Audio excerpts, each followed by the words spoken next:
নবীকে আল্লাহ একটা করে দোয়া দিয়েছেন। নবী দোয়া করলেই কবুল। সব নবীরা ওই দোয়া করে ফেলেছে দুনিয়াতে। বিশ্বনবী বলেন আমি করি নাই, আমি দুনিয়ার বুকে কঠিন বিপদে পড়েও কোনোদিন করি নাই। আমি আমার স্পেশাল দোয়াটা কিয়ামতের দিন আমার গুনাহগার উম্মতকে সুপারিশের জন্য রেখে দিয়েছি। আজকে আমি তোমার দরবারে দাঁড়িয়ে কিয়ামতের দিন ওই দোয়াটা করছি। আল্লাহ, আমার যে উম্মতের হৃদয়ে যাররা পরিমাণ ঈমান আছে, আমার একটা উম্মতকেও তুমি জাহান্নামে ঢোকাতে পারবে না। পাগলের রান খাচ্ছিলেন, খেতে খেতে বিশ্বনবী বলেন আনা সাইয়্যিদুন নাস ইয়াউমাল কিয়ামা, আমি কিয়ামতের দিন সর্বশ্রেষ্ঠ হব, মানুষের মধ্যে সর্বশ্রেষ্ঠ সেরা আমি বিশ্বনবী। আলহামদুলিল্লাহ পড়েন। বিশ্বনবী বলেন সেদিনটা বড্ড ভয়ঙ্কর। সেদিন কেউ কারো কোনো উপকারে আসবে না, বন্ধু বন্ধুর কাজে আসবে না, স্ত্রী স্বামীর উপকারে আসবে না, স্বামী স্ত্রীর উপকারে আসবে না, পীর সাহেব মুরিদরে বাঁচাতে পারবে না, মুরিদ পীর সাহেবরে বাঁচাতে পারবে না, নেতা কর্মীর পরিচয় দিবে না, কর্মী নেতার পরিচয় দিবে না, ভাই বোনকে চিনবে না, বোন ভাইকে চিনবে না, বাবা তার সন্তানকে চিনবে না, মেয়েকে দেখে মা দৌড়ে দৌড়ে পালাবে। বড্ড ভয়ঙ্কর দিন। বিশ্বনবী বলবেন জমিনটা এখনকার মতো থাকবে না, পুরো জমিনটা সমান হয়ে যাবে, ফ্ল্যাট।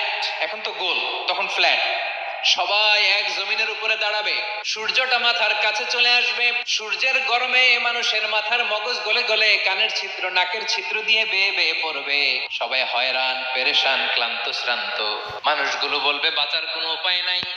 50,000 বছর মানুষ এরকম দৌড়াবে, চিৎকার করবে, কাঁদবে, বাঁচার কোনো উপায় নাই। সবাই বলবে আল্লাহ যদি বিচারটা শুরু করতো, যা হবার হবে, আগে বিচার শুরু করুন। বিচারই শুরু হয় না, বিচার শুরু হইতেই 50,000 বছর। আল্লাহ, 50,000 বছর, 5,000, 15,000 না, 50,000 বছর এরকম যাবে। মানুষগুলো কাঁদতে কাঁদতে বলবে চলো আমরা আদম আলাইহিস সালামের কাছে যাই, যেন আল্লাহরে যে সুপারিশ করে, আল্লাহ আপনি বিচার শুরু করেন। কিয়ামতের ময়দানে সবাই মিলে সাইয়েদনা আদম আলাইহিস সালামের কাছে যেয়ে বলবে ইয়া আবাল বাশার ইয়া আউয়ালাল আম্বিয়া, ও আদম নবী, আপনি দুনিয়ার বুকে প্রথম নবী।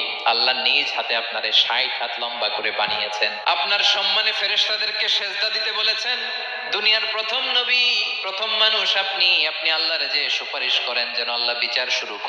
আদম আলাইহিস সালাম বলবেন আমি পারবো না, কারণ আল্লাহ আমাকে একটা নিষিদ্ধ গাছের কাছে যেতে নিষেধ করেছিল, আমি ভুল করে এই গাছের ফল খেয়েছি।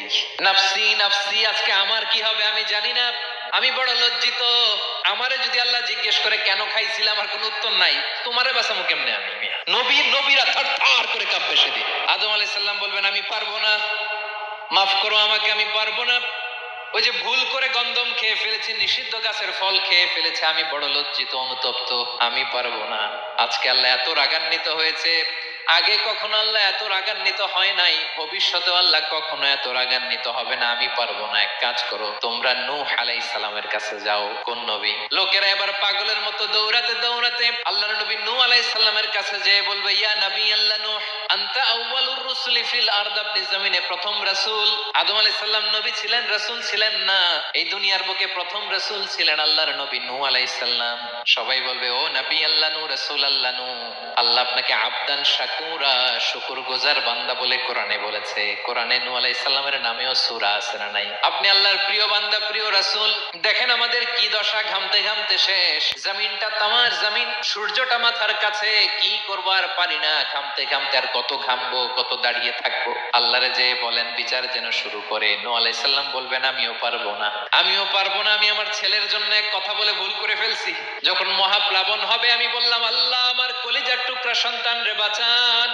আল্লাহ বললেন ও নূহ, সে তোমার সন্তান না, কারণ সে ঈমান আনে নাই, সে পাহাড়ের উপর দাঁড়িয়েছে, দেখি কেমনে সে বাঁচে।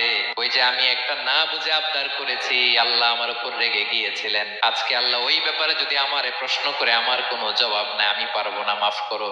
তোমরা সবাই মিলে আল্লাহর খলিল ইব্রাহিম আলাইহিস সালামের কাছে